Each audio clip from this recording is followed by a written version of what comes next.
मैं अपनी बात बहुत संक्षेप में रखूँगा और मेरी बात को आप बहुत ध्यान से गहराई से सुनेंगे, क्योंकि मैं ज़्यादा पढ़ा लिखा नहीं हूँ, लेकिन मैं प्रैक्टिकल व्यक्ति हूँ।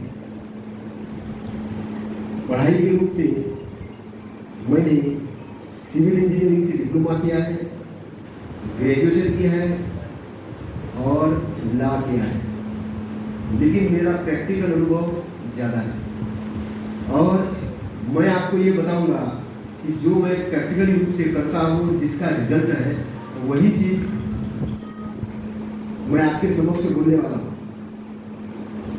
आज भी मैं विद्यार्थी हूँ और जितना मैं अपने स्कूल और कॉलेज के समय में पढ़ाई नहीं करता था, शिक्षा प्राप्त नहीं करता था, उससे ज़्यादा आज पढ़ता हूँ। और मैं इस बात के लिए अपना आदर्श मानता हूँ डॉक्टर बाबा साहब अम्बेडकर को, क्योंकि डॉक्टर बाबा साहब अम्बेडकर एक वाक्य कहते हैं कि मैं जिंदगी भर एक विद्यार्थी बनकर रहना चाहता हूँ। दोस्तों, हमें एक आदर्श की जरूरत है, हमें अपना आदर्श चुनाव करना होगा। अगर हमने अपना आदर्श चुनाव किया तो हमें एक मार्गदर्शन के रूप में गुरु मिल जाता है कि हमें कैसा बनना है। और मैं आपको एक चीज बहुत गहराई से बताऊंगा कि आपका आदर्श बहुत बड़ा होना चाहिए। आदर्श कैसा डिसाइड होता है मैं आपको बताऊंगा कि मैं जिस ग्रामीण एरिया में रहता था, तो वहाँ पे सुबह सुबह जो PWD का जो वर्कर्स रहते थे, वो बोलते थे कि ओवरसियर आने वाला है, ओवरसियर आने वाला है। जब ओवरसियर की बात आती थी तो मैंने पूछा कि ओवरसियर क्या होता है, क्या पढ़ने से बनता है। तब ये बताया गया था कि डिप्लोमा सिविल इंजीनियरिंग में डिप्लोमा करने से ओवरसियर बनता है। तो मेरा जो गोल बना कि मुझे सिविल इंजीनियर से डिप्लोमा करना है, तो मैंने क्या किया, सिविल इंजीनियरिंग से डिप्लोमा किया। लेकिन डिप्लोमा करने के बाद में मैंने जो ओवरसियर की लाइफस्टाइल देखी तो मुझे समझ में नहीं आई, तो मैंने भी ग्रेजुएशन किया। ग्रेजुएशन करने के बाद मैं स्टूडेंट यूनियन में गया और स्टूडेंट यूनियन में जाके मुझे नेता बनना था। फिर मुझे वो भी बढ़िया नहीं लगा तो मैं बिजनेस साइड से आया और बिजनेस साइड से आके मैंने बड़ा बिजनेस क्रिएट किया। बड़ा बिजनेस क्रिएट करने के बाद में मुझे ये चीज़ समझ में आई कि कानून की जानकारी भी होनी चाहिए, तो मैंने लॉ किया। फिर मुझे समझ में आया कि सम्मान किस चीज़ का प्राप्त होता है, तो मैं राइटर बना और मैंने जो बुक रिमांड लिखी है वो बहुत ज़बरदस्त बुक है और मैं ये समझता हूँ कि उस पर रिसर्च जारी है। उस पर अभी मेरे एक दोस्त है, उस पर PhD कर रहे हैं उस बुक पर। और उस बुक के कारण मुझे मुंबई के अंदर में 17 IAS, IPS और IRS के बीच में अतिथि बनने का अवसर मिला और वहाँ पे मैं 17 IAS, IPS और IRS के बीच में 15 मिनट का मुझे टाइम दिया गया, बहुत बड़े मंच का।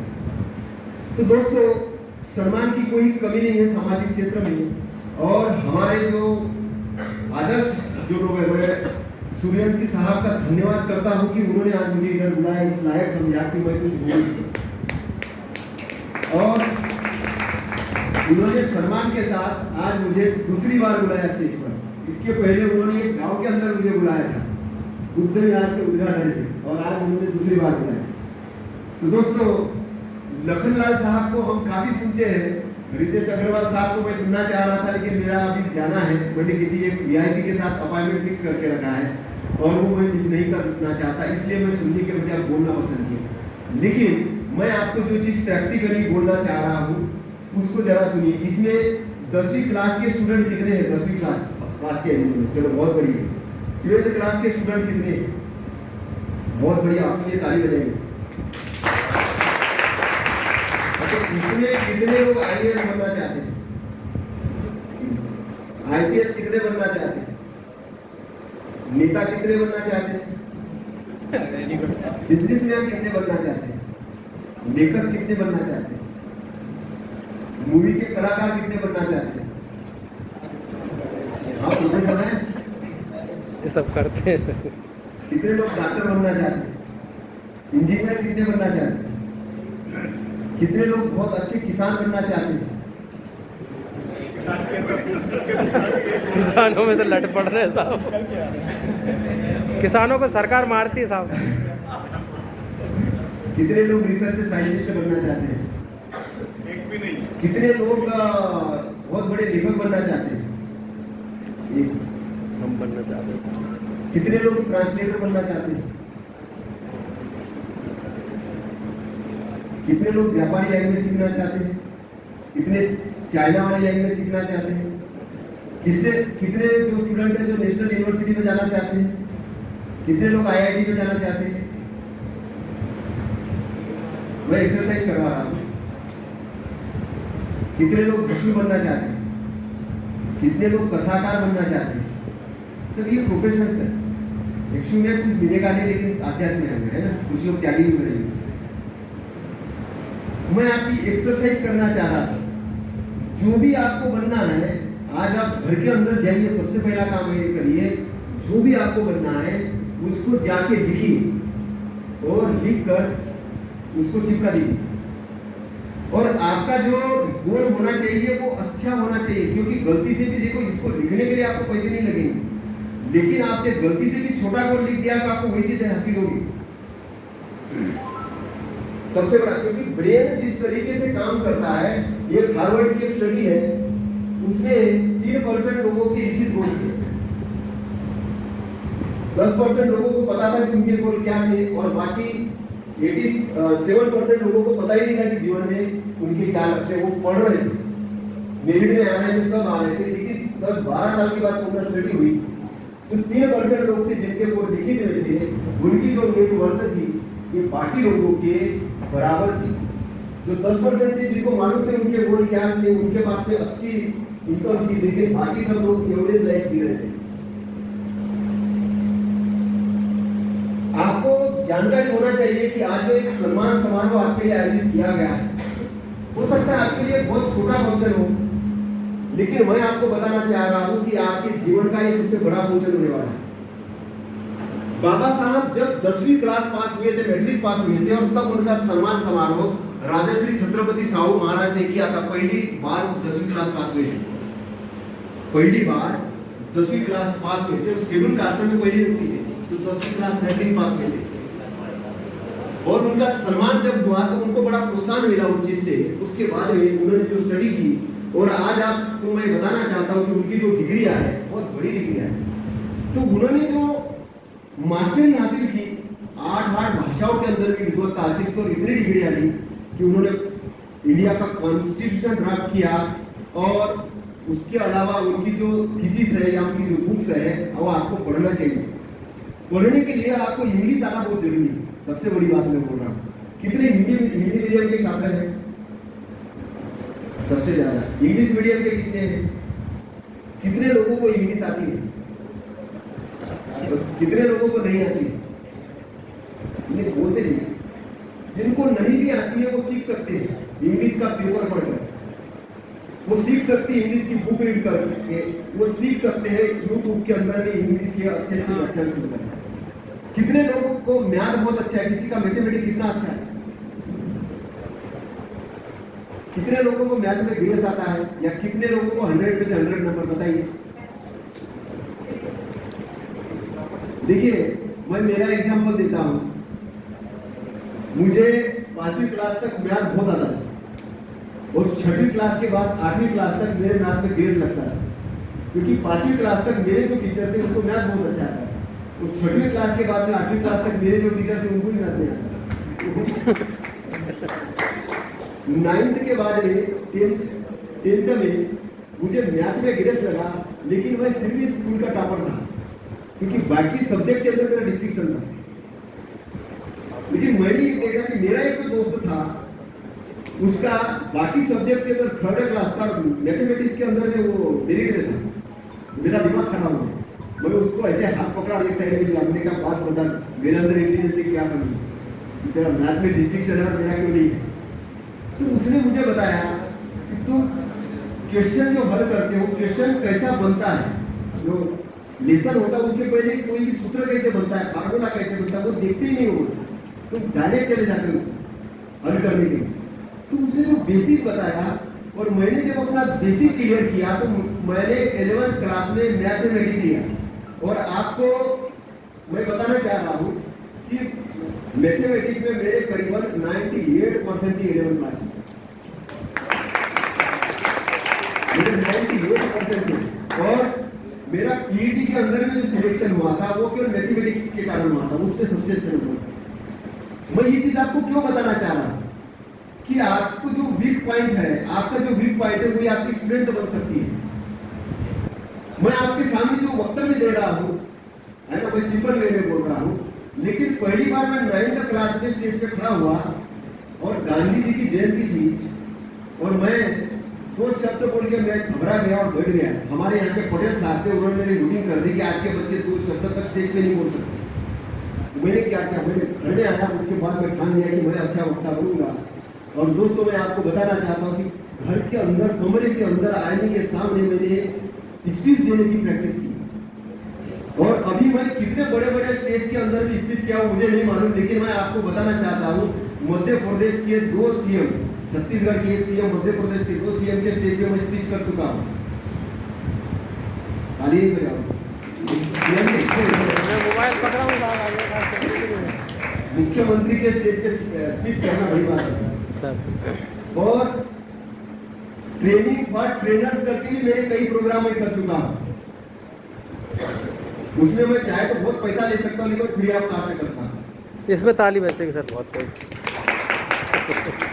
दोस्तों मैं आपको जो चीज बताना चाह रहा हूँ, मैंने जब बुक लिखी और मेरे दोस्त थे जो हिंदी के प्रोफेसर थे, मैंने उनके पास में बुक ली और उनको ये कहा कि ब्रदर इसका ग्रामर लेकर आप परीक्षण करिए। तो उन्होंने, मैं आश्वस्त था कि हिंदी के प्रोफेसर तो उन्होंने बराबर किया होगा। फिर मेरे एक दोस्त थे, वो एडिशनल डायरेक्टर थे उच्च शिक्षा में, उनके पास ले गया बुक को, मैंने कहा देखिए इन्होंने बराबर किया। तो उन्होंने मुझे डांट दिया, बोले ये क्या है, present tense, past tense, future tense किधर जा रहा है, कौन सा सेंटेंस किधर जा रहा है। फिर मेरा दिमाग खराब हुआ, मैंने फिर ग्रामर की बुक मांगी हिंदी की और मैंने ग्रामर पढ़ा। और उसके बाद आपको बता रहा हूँ कि 90% जो करेक्शन मैंने खुद किए। किसी भी उम्र के अंदर आप कुछ भी सीख सकते हो दोस्तों, किसी भी उम्र के अंदर में आप कुछ भी सीख सकते हो। लर्निंग की कोई उम्र नहीं है, लेकिन डिसाइड आपको करना होगा। मैं आपको बताना चाह रहा हूँ कि टीना डाबी का मैं एग्जाम्पल बता रहा हूँ। टीना डाबी को कितना लोग अपना आदर्श मानते हैं, आईएएस जो बनने वाले लोग। आपको पता है 8वीं क्लास के अंदर में जब टीना डाबी थी तो टीना डाबी की नानी उसको 4 इमली ले गई थी। वो 4 इमली ले जाने के बाद में टीना डाबी को जहाँ पर जो बी टाइप के बंगले थे, बड़े बड़े बंगले थे, जो प्रिंसिपल सेक्रेटरी लोग रहते, मंत्री लोग रहते थे, उस जगह पर ले जाके टीना डाबी को उसकी नानी ये बताती है कि बेटा तुम जब आईएएस बनोगे ना, तुम्हें भी ऐसी लाल बत्ती वाली गाड़ियां मिलेगी, तुम्हें ही ऐसे बंगले मिलेंगे, ऐसे नौकर चाकर मिलेंगे और तुम्हारी भी ऐसी रिस्पेक्ट होगी। तो जो 14 साल की बच्ची थी कार्यक्रम चल उसको रहा है, उसी समय भोपाल ट्रेन दिया गया में। था कि तुम आईएएस बनोगी और आईएएस बनने पर क्या हाँ, होगा। बच्चों को तो मैं आपको जो बताना चाह रहा हूँ एकांत एक दिन नहीं होता है, उसको डिसाइड कर दिया जाता। तो टीना डाबी जब वो पढ़ाई करती थी तो टीना डाबी के दिमाग में वही एक बोलता कि मुझे आईएएस बनना है, गांधी पॉलिटेक्निक, मुझे आईएएस बनना है। और आईएएस बनने के लिए उसने पढ़ाई की, मैं आपको बता रहा हूँ, और इसलिए वो टॉप पे है। अभी मैं फ्री नहीं। हालांकि उसके घर का माहौल जो है, टीना डाबी के घर का माहौल है, वो बहुत जबरदस्त माहौल है। उनकी मम्मी ही आईएएस की कोचिंग करवाती, टीना डाबी की मम्मी ही आईएएस की कोचिंग करवाती। और टीना डाबी की सेकंड सिस्टर जो है, टीना डाबी की सिस्टर है, उसका भी 15वीं रैंक आई है, उसकी भी 15वीं रैंक आई है। और राजस्थान केडर के अंदर में वो अपनी सेवाएं दे रहे हैं। कभी कभी अभी भी वो जूम मीटिंग में आती है, उसके मामा के साथ मेरी बहुत लंबी बातचीत होती है। तो दोस्तों मैं आपको जो बताना चाह रहा हूँ, आईएएस बहुत इजी एग्जाम है उन लोगों के लिए जो कंसिस्टेंट परसिस्टेंट उसको करेंगे और उन लोगों से सलाह लेंगे जो सक्सेस है, जो आईएएस बन चुके हैं, जो उस एग्जाम को पास कर चुके हैं या जो एग्जाम की पास करने की काबिलियत रखते हैं। मैं थोड़ा आपको एक एग्जाम्पल दूंगा। एक व्यक्ति की भैंस बीमार हुई, और वो पड़ोसी के पास में गया कि मेरी भैंस बीमार हुई, इसका मुझे इलाज करना है, तो क्या किया जाए। तो पड़ोसी ने बताया कि आपको, आपकी भैंस बीमार हुई है तो सरसों का तेल लेना है, कढ़ाई में उसको गर्म करना है, उसके अंदर नमक डालना है और पूरा का पूरा 1 लीटर के उस भैंस को पिला देना है, तो वो बोले वो ठीक हो जाएगा, वो ठीक हो जाएगी। तो इस पड़ोसी ने क्या किया, 1 लीटर सरसों का तेल लिया, उसको गर्म किया, उसमें नमक डाला और उसमें उसको पिला दिया इसको भैंस, लेकिन वो भैंस मर गई। तो दौड़ते हुए पड़ोसी के पास गया, बोले मेरी भैंस तो मर गई। तो पड़ोस वाला बोलता है कि मेरी भी भैंस मर गई, मेरे को विश्वास नहीं हो रहा, बोले कि ये मेरी भैंस भी मर सकती थी, वो बोले मेरी भी मर गई। आप कहने का मतलब जो एग्जाम्पल मैं देना चाह रहा हूँ, आप उन लोगों के सलामत लेना कि जो लोग उस क्षेत्र में जाके फेल हो गए, वो फेलियर व्यक्ति आपको नहीं सिखा सकता। मैं आपको बता रहा हूँ, जो उस क्षेत्र में पास हुआ है, जिसने एजुकेट किया है, वही आपको, अगर क्रिकेट के अंदर में आपको सीखना है तो कौन है बढ़िया अनिल बोला थी कैसे क्रिकेट के अंदर में आपको अगर मास्टर होना है, किसके पास जाओगे? आपको अवसर सचिन तेंदुलकर के पास में जाओगे। और येनाटामी के अंदर में अगर आपको गाइडेंस चाहिए तो डॉक्टर विवेकानंद गजबे जी के पास में जाओगे कि पड़ोस में जो हकीम है उसके पास में जाओगे? देखिए, नॉलेज, स्पेशलाइज नॉलेज आपको पता होना चाहिए कि आपने कहां से क्या चीज लेनी है। ये चीज बहुत इंपॉर्टेंट है, क्योंकि इस उम्र के अंदर में सबसे ज्यादा चांसेस होते हैं मिसगाइड होने के। जिसको ये भी सीढ़ी भी नहीं आती, वो बोलते हैं क्या होता है ये ऑफिसर, कुछ नहीं होता है पढ़ने के। कुछ लोग बोलते पढ़कर क्या मिलता है, वो देखो कुछ पढ़ा लिखा नहीं है, वो थॉमस एडिसन अल्वा देखो अनपढ़ था, उसने पढ़ का ही किया। आपको पता भी है थॉमस एडिसन अल्वा के बारे में? पता है? कितने लोगों को पता है? थॉमस एडिसन अल्वा अनपढ़ था, ऐसा कई लेखकों ने लिख के रखा, लेकिन रॉन्ग। थॉमस एडिसन अल्वा के घर में कुछ बहुत बड़ी लाइब्रेरी थी, उसकी मम्मी टीचर थी। चर्चे के साथ उधर जो स्कूल था उसमें झगड़ा होने के कारण उसको स्कूल से निकाला गया, तो मम्मी ने उसकी पढ़ाई की, घर कर ली। और बहुत बड़े रिसर्चर थे जिन्होंने अपने लाइफ का ये किया, इन्वेंशन किया। सर तो दोस्तों, मैं आपको जो बताना चाह रहा हूँ, सर एक बात पूछना है sir, sorry sir don't mind, आप प्राइवेट सेक्टर से हैं, तो प्राइवेट सेक्टर में हम लोग कैसे आगे बढ़ सकते हैं उसका थोड़ा सा बताइए सर। क्या भाई पूछना चाहिए? प्राइवेट सेक्टर के बारे में मैं जो बताना चाह रहा हूँ, प्राइवेट सेक्टर पर अभी जो मैं काम कर रहा हूँ, तो इस पर मैं 5 मिनट में अपनी बात समाप्त करूंगा। तो दोस्तों, प्राइवेट सेक्टर के अंदर में बहुत बड़े चांसेस है। अभी मैं आपको बताना चाह रहा हूँ, वही तो पूछ रहे सर। प्राइवेट सेक्टर, अभी हम 17 तारीख को एक सेमिनार अटेंड करने वाले हैं, उसमें मैं एक वक्ता को सुनने वाला हूँ। वो वक्ता 2 5 स्टार होटल का मालिक है, लेकिन उसकी पढ़ाई 8वीं क्लास है। 2010 में उसकी ये पोजीशन थी कि उसके पास अपने कपड़े सिलाने के लिए पैसे नहीं थे, तो 10% से उधार पैसे लेके उसने 4 ड्रेस सिलाए। ट्रेन के अंदर में वो व्यक्ति विदाउट यात्रा करता था, लेकिन अभी 2 5 स्टार होटल का मालिक है। मैंने उनका ब्रेन का जब स्टडी किया, मैं 2 बार उनके सेशन अटेंड, 3 बार अटेंड किया, तो मैंने उनके ब्रेन की स्टडी किया, तो जो सक्सेस प्रिंसिपल थे उन्होंने पूरे एडॉप्ट कर लिए। और जब उनकी टीचिंग अटेंड की तो मुझे ये चीज पता चली कि जो जीतन में एक मीटिंग में हूँ, बच्चों का अमीर बने हैं, उनकी जो पर्सनालिटी है वो बिल्कुल अलग डिफरेंट हो जाती है, उनका थिंकिंग प्रोसेस अलग हो जाता है।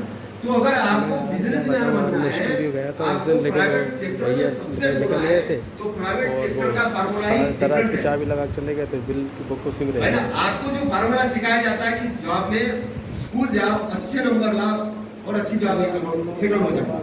लेकिन आपको अगर अमीर बनना है तो स्कूल में जाओ, अच्छे नंबर जाओ, बहुत अच्छा व्यवसाय खड़ा करो। क्योंकि आप ये सोच रहे होंगे कि मैं आईएएस और आईपीएस बन के अमीर बन जाऊंगा, तो रॉन्ग। अच्छा ठीक है, आईएएस आईपीएस आईआरएस जो भी बनना है पानी चल आपको, रहा है यहाँ से, सेवा के लिए बनना मेरे है। पास है, जल्दी लेकिन पहुँचता हूँ। वर्ल्ड के अंदर में टॉप 10 में ठीक आना है, इंडिया के अंदर में टॉप 20 में, 100 में आना है, भोपाल के अंदर में टॉप 10 रिचेस्ट में आना है, आपको बहुत सारी वर्थ क्रिएट करना है, तो आपको बिजनेस साइड से जाना होगा। आपको बिजनेस साइड से जाना होगा। और आज के डेट में हम देखते हैं कि योयो के मालिक जो है ना, अग्रवाल जी, योयो के मालिक जो है, योगी फ्रेंचाइज, ओला है ना, बंसल जो अपने फ्लिपकार्ट वाले, तो ये सब आप स्टडी करना होगा कि ये लोग कैसे अमीर बने। आज के डेट में मैं आपको और बताना चाह रहा हूँ कि आने वाले 5 साल 10 साल के अंदर में प्राइवेट सेक्टर बहुत बड़ा बूम करने वाला है। और वो जो बूम करने वाला है वो बिजनेस सेक्टर के अंदर में बूम करने वाला है, एफएमसीजी के अंदर में बूम करने वाला है, सर्विस सेक्टर के अंदर में बूम करने वाला है। तो यहाँ पर मैं आपको यह बताना चाह रहा हूँ कि हताश होने की किसी को भी जरूरत नहीं है। कि हमको नौकरी नहीं लगेगी तो हमारा क्या होगा क्या नहीं। आपको अपने ब्रेन क्या करिएगा साहब, शादी और नहीं उन होगी। लोगों से सीखना है जो सफल है, जो लोग सक्सेसफुल हुए हैं। और जब आप उन लोगों से सीखेंगे तो आप सफल बन जाएंगे, आप सफल बन जाएंगे और इतने सफल बन जाएंगे कि आपने भी नहीं सोचा होगा। आज कई सारे यूट्यूबर हैं, यूट्यूबर हैं जो करोड़ करोड़ रुपया महीना कमाते हैं। कई लोग राइटर बन चुके हैं, कई लोग अपनी ऑनलाइन कोचिंग दे रहे हैं। मेरे हाँ, तो दोस्तों मेरे बोलने के लिए बहुत सारी चीजें हैं, लेकिन अभी टाइम ज्यादा हो गया है, 3:30 बज गया, आधा घंटे का मैंने टाइम ले लिया है और आदेश हुआ है साहब का। मैं अपने 2 शब्द यही समाप्त करता हूँ।